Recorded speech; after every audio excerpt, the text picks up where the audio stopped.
நான் எல்லாம் ஆசைப்பட தகுதியே இல்லாதவன். என் வாழ்க்கையில் எந்த சந்தோஷமும் கண்டிப்பாக நடக்காது. எத்தனையோ ஆசைகளை என் மனசுக்குள்ள புதைச்சி நானே என்னை புதைச்சி கண்ணீரோட துக்கத்தோட வாழ்ந்துக்கிட்டு இருக்கேன். நான் நினச்சதெல்லாம் கண்டிப்பாக நடக்காதுன்னு யாரெல்லாம் சொல்கிறாங்களோ அவங்களுடைய மனது சாயப்பாவோட மனதில் தொட்டதால தான் இந்த பதிவு. நிச்சயமாக இந்த பதிவை கேட்டவங்க அவங்க ஆசைப்பட்டது நடக்காமல் போகவே போகாது. பசி எடுக்குதுன்னு தண்ணி கேட்டீங்க, ஆனால் பெரிய விருந்தே இந்த பதிவில் இருக்குதுங்க.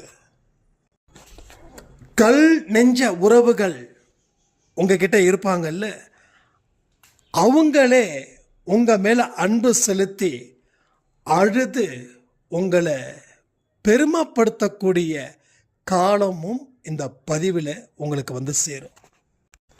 நீங்கள் ஏற்கனவே என்ன திட்டமிட்டு இருக்கீங்களோ அது உங்கள் வாழ்க்கையில் நடக்கத்தான் போகுது. உங்கள் விருப்பங்களை நிறைவு செய்ய வேண்டிய நேரம் இந்த பதிவின் மூலமாக உங்கள் கண்களுக்கு காட்சி அளிக்க போகிறது. கவனமாக கேளுங்க, கோட்டை விட்டுறாதீங்க. வெற்றி நிச்சயம். இது சாயின் சத்தியம்.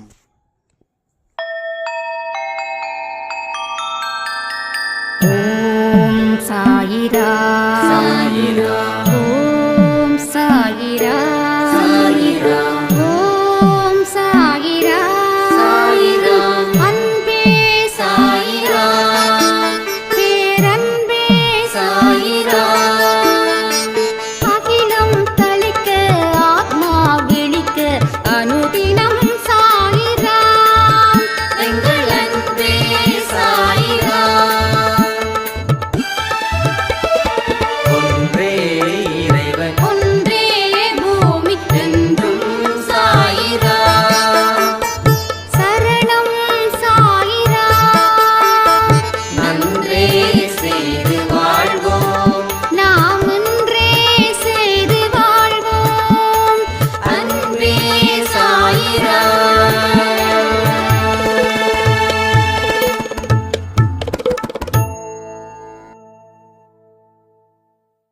சாயிராம். என் உயிரின் உயிரானவர்களே, எட்டாத இடத்துல உங்க வாழ்க்கை இருக்குது. அந்த வாழ்க்கை எப்படிப்பட்டதா இருக்குது தெரியுங்களா? அந்த வாழ்க்கையில தான் நீங்க நினைத்தது போல அந்த வாழ்க்கை அங்க இருக்குது. ஒரு மனுஷனுக்கு ஏங்க ஆசை வருது? ஆசையே துன்பத்திற்கு காரணம். அதை விட்டுருங்க, அந்த சப்ஜெக்டை கொஞ்சம் மறந்துடலாம். ஒரு மனுஷனுக்கு ஏன் ஆசைகள் இவ்வளவு இருக்குது? ஏன் ஆசைகள் நடக்கல? ஒவ்வொரு மனுஷனுக்கும் ஒவ்வொரு விதமான ஆசை. ஒரு மனுஷனுக்கு அரசியல்ல பெரிய ஆள் ஆகணும், ஒரு மனுஷனுக்கு சினிமா துறையில பெரிய ஆள் ஆகணும், ஒரு மனுஷனுக்கு வியாபாரத்தில் பெரிய ஆளாக இருக்கணும், ஒரு மனுஷனுக்கு ஆன்மீகத்தில் பெரிய ஆளாக இருக்கணும். ஏன் எல்லாத்துக்கும் ஒரே மாதிரி ஆசை இல்லை? அப்போ ஒவ்வொரு மனுஷனுக்கும் ஆசை மாறுது. அரசியல் பிடிக்குதுன்றவங்க கிட்ட ஆன்மீகம் பிடிக்கல, ஆன்மீகம் பிடிக்குது அப்படின்ற இடத்துல அரசியல் பிடிக்கல, சினிமா பிடிக்குதுன்ற இடத்துல தொழில் பிடிக்கல, தொழில் பிடிக்கிற இடத்துல சினிமா பிடிக்கல. அப்போ எனக்கு இந்த ஆசை இருக்குதுன்னா இந்த உலகத்தில் வாழக்கூடிய அத்தனை மனுஷங்களுக்கும் அதே ஆசை இருக்குதா? அதை விடுங்க, உலகத்தில் இருக்கிற மக்களை பற்றி ஏன் பேசணும்? நம்ம வீட்டில் எத்தனை பேருங்க? 4 பேர். இந்த 4 பேருக்கும் ஒரே ஆசையாக இருக்கும், 4 பேருக்கும் ஒரே டேஸ்டாக இருக்கும். இப்போ இந்த 4 பேருக்கும் ஒரே எதிர்காலமாக இருக்கும். இந்த 4 பேருக்கும் ஒரே துன்பம், ஒரே இன்பம், ஒரே ஹாப்பினஸ், ஆரோக்கியம், ஒரே மாதிரியாக இருக்கும். அப்போ 4 பேருக்கும் 4 விதம் மாறி மாறி இருக்கும். அப்போ எனக்கு ஏன் ஆசை வருது அப்படின்னு நீங்கள் உங்களுக்குள்ள என்னைக்காவது அந்த கேள்வியை கேட்டிருக்கீங்களா? அந்த கேள்விக்கு உண்டான பதில்கள் தான் இங்கே இருக்குது. உங்களுக்கு இருக்கக்கூடிய ஆசைகள் அதை அடைய முடியுன்ற நம்பிக்கை உங்களுக்கு உள்ள இருக்குது. அது அடைய முடியுன்ற நம்பிக்கை உங்களுக்கு உள்ளேயே இருக்குது. இது சந்தேகமே வேண்டாம். இதையும் நீங்கள் சந்தேகப்பட்டீங்கன்னா தயவு செய்து ஆடியோவை கேட்காதீங்க, உங்கள் வேலையை பாருங்கள். ஒரு மனுஷனுக்கு ஆசை இருக்குதுன்னா அதை அடைய முடியும்.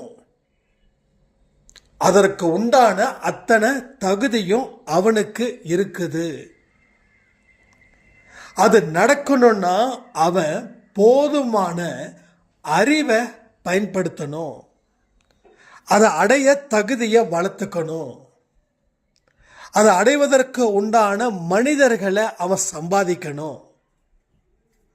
இது எல்லாமே அவன் செஞ்சா அவனுடைய ஆசை நிறைவேறும். அப்போ இதை நாம சரியா படிக்கல. அதை படிக்காம இருக்கிறதால வாழ்க்கையில தோல்வி அடைஞ்சுக்கிட்டே இருக்கும். படித்தவன் தானே வெற்றி பெற முடியும். படிக்காதவன் 100க்கு 100 மார்க் எடுக்க முடியுமா? அவன் 100க்கு 100 மார்க் எடுக்கிறான்னா அவன் டீச்சரை சரி கட்டுறான்னு அர்த்தம். அப்போ படித்தா 100க்கு 100, படிக்கலைன்னா 100க்கு முட்டை. நம்ம வாழ்க்கையிலையும் 100க்கு முட்டை மார்க்கை வாங்கிக்கிட்டு இருக்கிறோம். ஏன்னா அந்த ஆசையை நிறைவேற்ற நாம படிக்கல. அந்த படிப்பை நீங்க படிக்க ஆரம்பிச்சிட்டீங்கன்னா உங்க ஆசை நிறைவேறிடும். அப்போ ஆசைப்படுறோம்னா அங்க நிச்சயமா அது நமக்கானது தான். அதில் எந்த மாற்றமும் இல்லை. அது 100% நமக்கானது தான். ஆனால் ஏன் நமக்கு அது வரலை? இந்த ஒரு கேள்வி உங்களுக்குள்ள வரும். ஏன் வரலை? நான் ஆசைப்பட்டா கிடைக்கும்னு சொல்கிறீங்க, நான் முயற்சியும் உழைப்பும் கொடுக்குறேன், ஆனாலும் ஏன் ஆசைப்பட்டது நடக்கலை அப்படின்னா ஒரே ஒரு விஷயம், அவசரப்படுறீங்க. கிடைக்கல அப்படின்னும் போது அதிகப்படியாக உணர்ச்சி வசப்படுறீங்க. அதனால் உங்களை நீங்களே இழக்கிறீங்க. இழக்கிறதால எதையுமே சரி பண்ண முடியல. நான் நல்ல மனநிலையில் இருந்தால் தான் என்னுடைய ஆசைகளை நான் நிறைவேற்றிக்க முடியும். அப்போ நான் நல்ல மனநிலையில் இல்லை. பலவிதமான எமோஷனல் என்னை கூறு போட்டு சாப்பிடுது. பலவிதமான எமோஷனல் என்னை அணுவணுவாக சாகடிக்குது. பலவிதமான எமோஷனல் என்ன மேலே இருந்து கீழே தள்ளுது.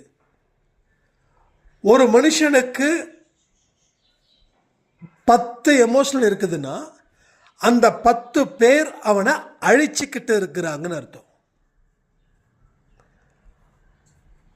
அப்போ அவன் அந்த எமோஷனலால அவன் பலகீனமாகிறான்.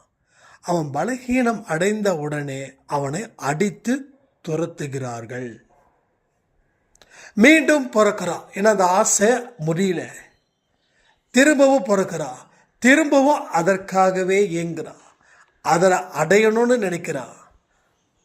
மறுபடியும் என்ன பண்ணுறான்? எல்லாமே ஆரம்பத்தில் இருந்து செய்கிறான். ஆனால் ஏங்கையோ அவன் ரொம்ப ட்ரிகர் ஆகுறான். ஒரு எமோஷனலை ஜாஸ்தி பண்ணிக்கிறான் அவன் மூளையில். அது வெடிக்குது. இதுதான் இங்கே தொடர்ந்து நடக்குது. எதுவாக இருந்தாலும் பொறுத்து போகணும். அப்போதான் அதனுடைய சக்தி நம்மளை வழி நடத்துதுன்னு நாம் தெரிஞ்சுக்க முடியும். உங்களுக்கு உள்ள ஒரு சக்தி இருக்கு. உங்களுக்கு உள்ளதான் இருக்குது. அது வெளியில பார்க்க முடியாது. அப்போ நீங்க வெளியில இருந்து வரக்கூடிய எமோஷனல் உள்ள கொண்டு போய் சேர்த்துட்டீங்கன்னா உள்ளுக்குள்ள இருக்கக்கூடிய சக்தி அழிஞ்சு போயிடும். உங்களோட எமோஷன் எங்கேருந்து வருது? வெளியில இருந்து வருது. வெளியில இருக்கக்கூடிய நபர்கள் கிட்ட இருந்து வருது. அதை மனசுக்கு கொண்டு போயிட்டோம் அப்படின்னா நமக்குள்ள இருக்கக்கூடிய சக்தியை நாம அழிச்சுக்கிட்டே இருக்கிறோம். இங்க அதுதான் நடக்குது. நான் சொன்னதை நீங்க நல்லா யோசிச்சு நிதானிச்சு அதுக்கப்புறமா கமெண்ட் பண்ணுங்க. அப்போ இன்னைக்கு உங்க வாழ்க்கை நல்லா இருக்கணும், நீங்க ஆசைப்பட்டதெல்லாம் நடக்கணும்னு நினைச்சு கடவுள்கிட்ட பிரார்த்தனை பண்றீங்க. கடவுளும் உங்க ஆசையை நிறைவேற்ற தவம் இருக்கிறார். அதாவது உங்களுக்கும் ஆசை இருக்கு, கடவுளுக்கும் உங்க ஆசையை நிறைவேற்றணும்னு அவருக்கும் ஆசை இருக்குது. அப்போ இந்த இரண்டு பேருக்கும் இடைப்பட்ட ஒரு இடைவெளி, அந்த இடைவெளி என்ன தெரியுமா? முயற்சியும் உழைப்பும். அதை அடையணுன்ற வேகம், விவேகம், அதை அடையணுன்ற தகுதி, அதை யாரால அடைய முடியும்ன்ற மனிதர்கள், இவைகளை பற்றி நாம் சிந்திச்சிருக்கோமா இந்த நாள் வரைக்கும்? இதை பற்றி எதை சிந்திச்சிருக்கீங்க? எதையுமே சிந்திக்கல. மனிதர்களை சம்பாதியுங்கள், பணத்தை கூட அப்புறம் சம்பாதிச்சுக்கலாம். நல்ல மனிதர்களை சம்பாதிக்கணும். நல்ல மனிதர்களை உங்களை தேடி வர வைக்கணும். அதுதான் அந்த ஈர்ப்பு விசை அப்படின்னு. மேக்னெட்டிக் எங்க இரும்புல போனாலும் அது இழுக்கும். அது போல நம்மளுடைய மனசுல இருக்கக்கூடிய எண்ணங்கள் அந்த மாதிரி ஈர்க்க வைக்கணும். நம்ம வாழ்க்கையில மோசமான சிந்தனைகளா இருக்கிறவர்களாக இருந்தால் அந்த சம்பந்தப்பட்ட மனிதர்களை தான் நம்மால ஈர்க்கவே முடியும். அப்போ உங்க எண்ணத்தையும் உங்க குணத்தையும் நீங்க மாற்றும் பொழுது எதன் அடிப்படையில் உங்க எண்ணங்களும் உங்க குணங்களும் வருதோ அதன் அடிப்படையில் நீங்க மக்களை ஈர்க்கிறீர்கள். ஈர்க்கிறீங்கன்னா இங்க தப்பா நினைச்சுக்க கூடாது, வசியம் பண்றது அது இது அப்படி இல்லை. நல்லவர்கள் எனக்கு வேணும், அன்பானவர்கள் எனக்கு வேணும், என்னுடைய காலை வாராம இருக்கணும், எனக்கு உதவிகள் செய்பவர்களாக இருக்கணும், எனக்கு கஷ்டத்தை கொடுக்காதவர்களாக இருக்கணும். அந்த மாதிரியான மனநிலையில நீங்க நல்ல விஷயத்தை உங்க மனசுல கொண்டு வந்து சேர்த்துட்டா இது எல்லாமே நடக்கும். ஒன்றும் இல்லை, அன்பேசாய் ஆடியோ நான் மட்டும் பேசி நான் மட்டும் கேட்டுக்கிட்டா அது என்ன யூஸ்? அப்போ என்னுடைய மனசுல இருக்கக்கூடிய எண்ணங்களை நான் எவ்வளவுக்கு எவ்வளவு சுத்தம் பண்றேனோ அந்த அளவுக்கு சுத்தமான இதயங்கள் எனக்கு கிடைக்கிறாங்க. அது எல்லாமே நீங்க. அதே போல இங்க ஒவ்வொரு சாய்ராமும் அந்த மாதிரி ஈர்ப்பை ஏற்படுத்துறது போல உங்க மனசுல இருக்கக்கூடிய எண்ணங்களை ரெஃப்ரெஷ் பண்ணுங்க, மைண்டை ரீசெட் பண்ணுங்க. ஆல்ரெடி மைண்ட் இருக்கு, மைண்டில் என்னமோ ஓடுது, ஓடுறதெல்லாம் சரியானு பார்க்கணும், எதை ஓட விடணும்னு பார்க்கணும், எதை ஓட விடக்கூடாதுன்னு பார்க்கணும். ஒன்று இதுதான் ஓடணும்னு முடிவு பண்ணி அதை ஓட விடுங்க, இல்லை இது ஓடக்கூடாதுன்னு நினச்சி ஓட விடாமல் உங்கள் மைண்ட் செட்டை ரெடி பண்ணுங்க. ரெண்டில் ஏதாவது ஒன்று நல்லதை செய், இல்லைன்னா கெட்டதை செய்யாத. நீ கெட்டதை செய்யலைனாவே நல்லதை செஞ்சிருவேன்னு அர்த்தம், நல்லதை செய்கிறனாவே கெட்டதை செய்ய மாட்டேன்னு அர்த்தம். யாராருக்கு எதன் அடிப்படையில் மனசில் இருக்குதோ அதை போல நீங்கள் செய்யுங்க. இப்போ என்னென்னா ஜென்ரலி எதிர்மறை எண்ணங்கள் தான் ஜாஸ்தி. இப்போது நான் நல்லதை செய்யுங்கன்னு சொல்ல மாட்டேன், அதனுடைய வழியில் போய் அதை அழிக்கிறது தான் புத்திசாலித்தனம். ஒரு வில்லனை அழிக்கணும்னா அவனை நம்ம இடத்துக்கு வரக்கூடாது, நாம் அவன் இடத்துக்கு போயிட்டு முதல்ல அவனுக்கு யாரெல்லாம் பலசாலியாக இருக்காங்களோ அவனை தூக்கணும். அப்போது அவன் கூட இருக்கிற 4 பேரை ஒவ்வொருத்தனும் தூக்குனா கடைசியில் அவன் ஈஸியாக எளிதில் மாட்டுவான். அப்போ நம்ம மனசு முழுக்க என்ன இருக்குது? எதிர்மறை எண்ணங்கள். அப்போ எதிர்மறை எண்ணங்கள் இருக்கும்போது நல்லதை செய்யவே முடியாது. ஆனால் என்ன பண்ணலாம்? தீயவைகளை செய்ய மாட்டேன். எதை மனசில் சப்ஜெக்டாக, எதை மனசில் வார்த்தையை விதைக்கிறோமோ, தீமை செய்யாத. நிறைய பேர் சொல்லுவாங்க நல்லதை செய், நான் சொல்லுவேன் தீமைகளை செய்யாத அப்படின்னு. பழி வாங்காத, அதாவது அவங்கக்கிட்ட அன்பு செலுத்தின்னு இல்லை, பழி வாங்காத, வெறுப்பு வைக்காத. இது எல்லாமே நெகட்டிவ் வேர்ட்ஸு. அப்போ நெகட்டிவ் வேர்ட்ஸை சேர்க்கும்போது உள்ளுக்குள்ளே இருக்கக்கூடிய எதிர்மறை எண்ணங்களுக்கு ஒரு கன்ஃபியூஷன் ஆகிடும்.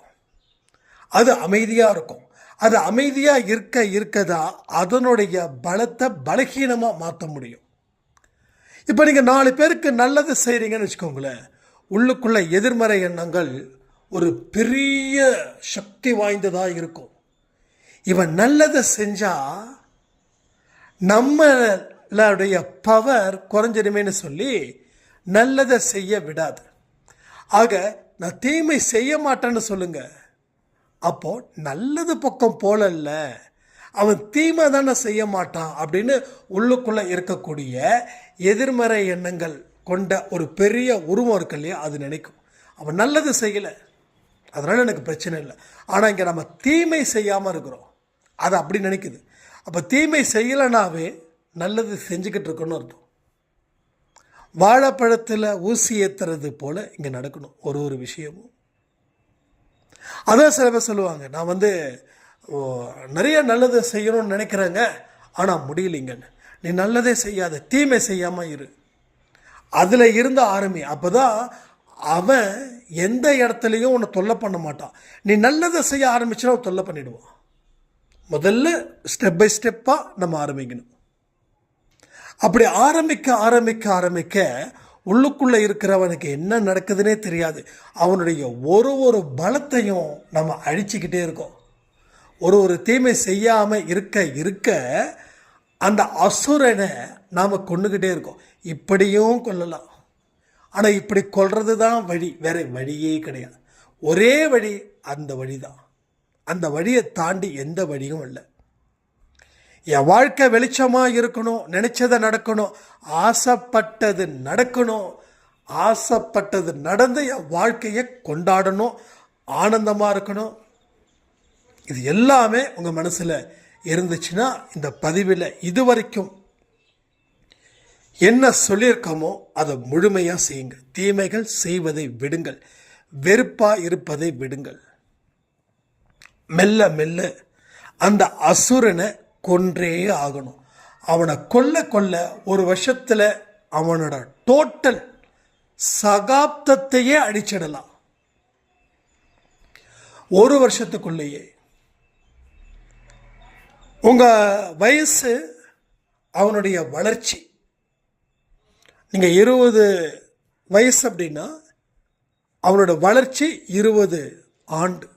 உங்கள் வயசு 30னா அவனுடைய வளர்ச்சி 30 ஆண்டு.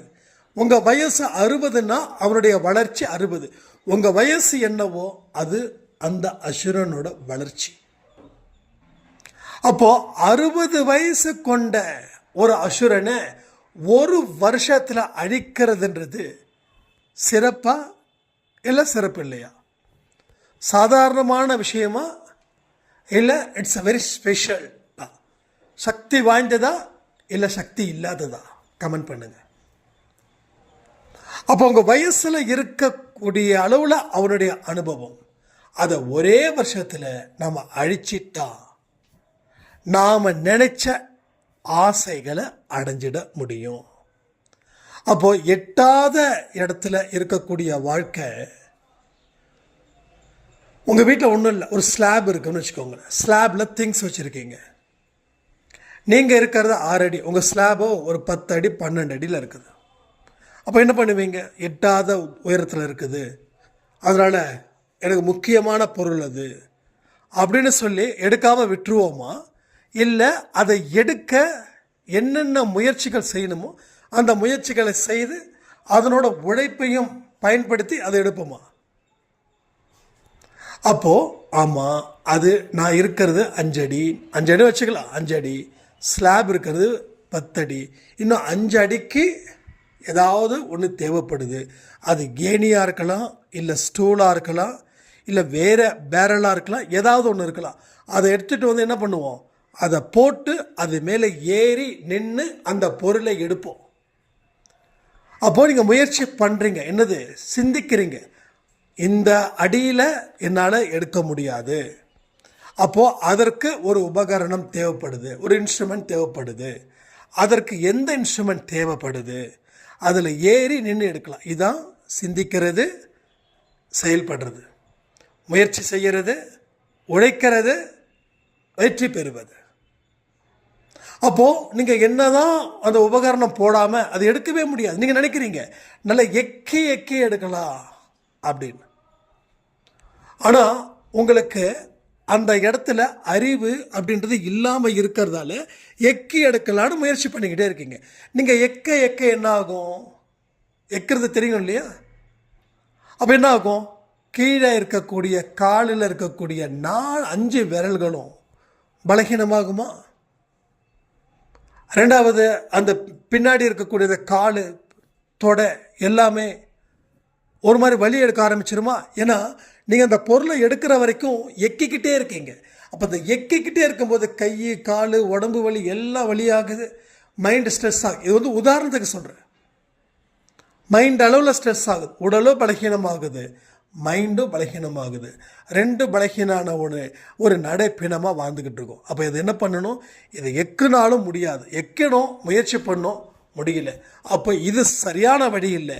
இதற்கு என்ன ஒரே ஒரு வழினா, ஒரு ஏணியை போடு, இல்லை ஸ்டூலு, 2 ஸ்டூலை போட்டு ஏறுனா உனக்கு வெற்றி நிச்சயம். ஏறாமல் எக்கிக்கிட்டே இருந்தால் உனக்கு தோல்வி தானே நிச்சயம். அப்போது வெற்றி நிச்சயம் அப்படின்னும் போது மூளையும் சிந்திக்கக்கூடிய திறனும் இருந்துச்சுன்னா வெற்றி நிச்சயம்.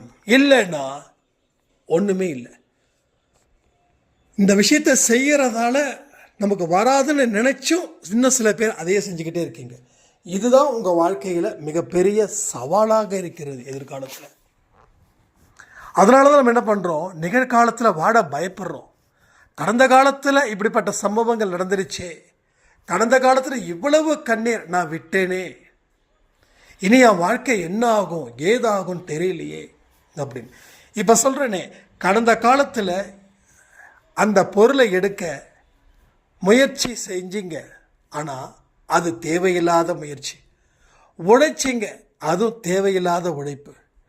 காத்திருந்தீங்க, அதுவும் தேவையில்லாத ஒரு செயல். அப்போ இன்னைக்கு அறிவு இருக்குது, ஸ்டூலை போட்டால் அந்த பொருளை எடுக்கலாம். அதே போல தான் இன்றைக்கும் வாழ்க்கையில் மனசு பக்குவப்பட்டுச்சுன்னா எதை வேணாலும் சாதிக்க முடியும்.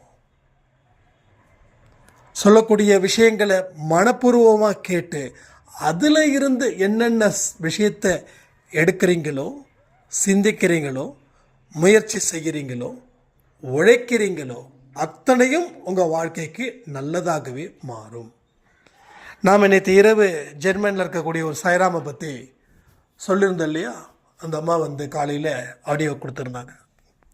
நான் எதிர்பார்க்கவே இல்லை, நீங்கள் இந்த அளவுக்கு என்னை நம்ம அன்பே சாய் குடும்பத்தில் சொல்லி என்னை பெருமைப்படுத்துவீங்கன்னு நான் எதிர்பார்க்கவே இல்லை. என் கண்களில் இருந்து இப்போ வரைக்கும் அந்த ஆனந்த கண்ணீர். அந்த பதிவை நான் கிட்டத்தட்ட நிறைய தடவை கேட்டுட்டேன், கமெண்ட்டையும் பார்த்துட்டேன். ஆனால் கமெண்ட்டு எனக்கு படிக்க தெரியும், ஆனால் அது எப்படி பண்ணுறதுன்னு தெரியல. ஆனால் எல்லாருக்கும் நான் தேங்க்ஸ் பண்ணேன் அப்படின்னு ஒரு வார்த்தை சொல்லிடுங்க. எல்லாருக்கும் இந்த மாதிரியான ஆசீர்வாதங்கள் கண்டிப்பாக கிடைக்கணும்னு நான் இன்னும் தீவிரமாக சாயப்பா கிட்ட பிரார்த்தனை பண்ணிக்க போகிறேன் அப்படின்னாங்க. ஸோ நிறைய பெண்களுக்கு அந்த பாதிப்பு இருக்குதுன்னு நினைக்கிறேன். நிறைய பெண்களுக்கு நாம் எப்படி இருக்கிறோமோ அதே போல தான் நம்ம உறவுகளும் இருப்பாங்க. ஸோ உறவுகள் இப்படி இருக்கிறாங்கன்னா அதுக்கு காரணம் நம்ம சைடில் இருந்து இருக்கக்கூடிய மிஸ்டேக். அந்த அம்மா சொன்னது ஒன்றே ஒன்று தான், நான் குடும்பத்தை காப்பாற்றணும்னு சொல்லி இங்கே வந்து சம்பாதிக்க ஆரம்பித்ததுக்கப்புறம் என்னோட குழந்தைங்க கிட்ட அன்பு வைக்க முடியல. அது வேற மாதிரி போயிடுச்சு.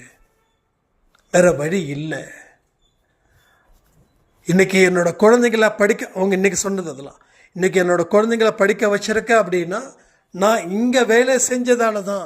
என்னோட கணவரை நம்பியிருந்தா என்னோட குழந்தைங்களுக்கு அறிவே இல்லாமல் போயிருக்கும். இன்னைக்கு என்னோட வாழ்க்கை எப்படியோ, ஆனால் என்னோட குழந்தைங்க வாழ்க்கை நல்லா இருக்குது. அதை நான் சேவ் பண்ணிட்டேன். எனக்கு இந்த ஜென்மத்தில் இந்த கர்மா இப்படிப்பட்டதாக இருக்குது. அதை சந்தோஷமாக அனுபவிக்கும் போது எனக்கு வெற்றி தொடருது அப்படின்னாங்க. கூடுதலாக அந்த பதிவை அவங்க பெண்ணுக்கிட்ட அனுப்பி அம்மாவை பற்றி பேசியிருக்காங்கம்மா, கொஞ்சம் நேரம் இருந்தால் கேளுமான்னு சொல்லி நான் ஒரு ஆடியோ கிளிப் அனுப்பினேன். அழுதுகிட்டே அனுப்பின உடனே என் பெண் கேட்டு, மா நீ சீக்கிரமாக வந்துரு, நான் சீக்கிரமாக இங்கே வேலை பார்க்குறேன், எனக்கு தெரியல நீ இவ்வளவு கஷ்டப்படுறேன்னு, ஆனால் எனக்குள்ள உன் மேலே கோபம் ஜாஸ்தியாக இருந்ததுமா. சின்ன வயசில் எல்லாரும் தன்னோட குழந்தைகளுக்கு தேவையானதை செஞ்சு கொடுத்தாங்க, மடியில் படுக்க வச்சுக்கிட்டாங்க. ஆனால் எனக்கு எல்லாமே பாட்டியாதனமாக இருந்தாங்க. ஸ்கூலுக்கு போகும்போது கூட அம்மா எங்கன்னு சொல்லி கேட்பாங்க. அவங்கவுங்க பேரண்ட்டோட வரும்போது எனக்கு நான் பாட்டியை கூட்டிகிட்டு போகிறேன், பாட்டியை நான் குறை சொல்லலை, ஆனால் அம்மா மாதிரி வருமா அப்படின்னு சொல்லி நான் உன் மேலே கோபமாக இருந்தோம்மா. இப்போ தான் எனக்கு புரியுது உன்னோட வலியும் உன்னோட அழுகையும். சீக்கிரமாக நான் வேலை பார்த்து உன்னை கூப்பிட்டுக்கிறேம்மா, ஒரு 6 மாதம் வெயிட் பண்ணுமா. இது வரைக்கும் இருந்த பொண்ணு உன் பொண்ணு இல்லை. கண்டிப்பாக இந்த சாயனாவுக்கும் உங்கள் அன்பே சாய் குடும்பத்துக்கும் தேங்க்ஸ் பண்ணுங்கிடுங்கம்மா. நான் கண்டிப்பாக அடுத்த வருஷத்துக்குள்ளே உங்களை நான் கூப்பிட்டுப்பேன், நல்ல வேலையை நான் ரெடி பண்ணுறேன், நீங்கள் பொறுத்து இருங்க, கொஞ்ச நாள் இருங்க அப்படின்னு என் மகள் சொல்லும்போது எனக்கு உண்மையிலே சொல்கிறேன், நான் சொர்க்கத்தில் இருந்தது போல் ஒரு ஃபீல் கிடைச்சிது அப்படின்னாங்க. ஸோ இதுதான் சாயப்பா, இது ஒன்று தான் சாயப்பா, வெற்றி நிச்சயம், இது சாயின் சத்தியம்னு சொல்லுவோமே, சாதாரண வார்த்தையா? பஞ்சாது இல்லையே. சொல்லக்கூடிய வார்த்தைகளை கடவுள் எந்தெந்த இடத்துல சொல்ல வைக்கிறாரு, அதை எப்படி உங்கள் மனசுக்குள்ளே கொண்டு போய் சேர்க்கிறாரு, அதை இயல்பாக நடக்கிறதா நம்ம நினைக்கிறோம். இல்லை, ஏற்கனவே திட்டமிட்டு பண்ணவைகள் தான் அவரால். எதுவுமே சொல்கிறேன் இங்கே நார்மலாக நடக்கலை. இந்த நேரத்தில் நான் என்ன பேசணும், இந்த நேரத்தில் நீங்கள் என்ன கேட்கணும், இந்த நேரத்தில் நீங்கள் என்ன செய்யணும், இது எல்லாமே கடவுளுடைய விதியின்படி நடக்கிறது.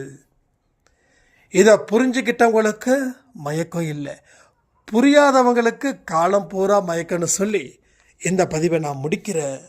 ஜெய் சாய்ராம்.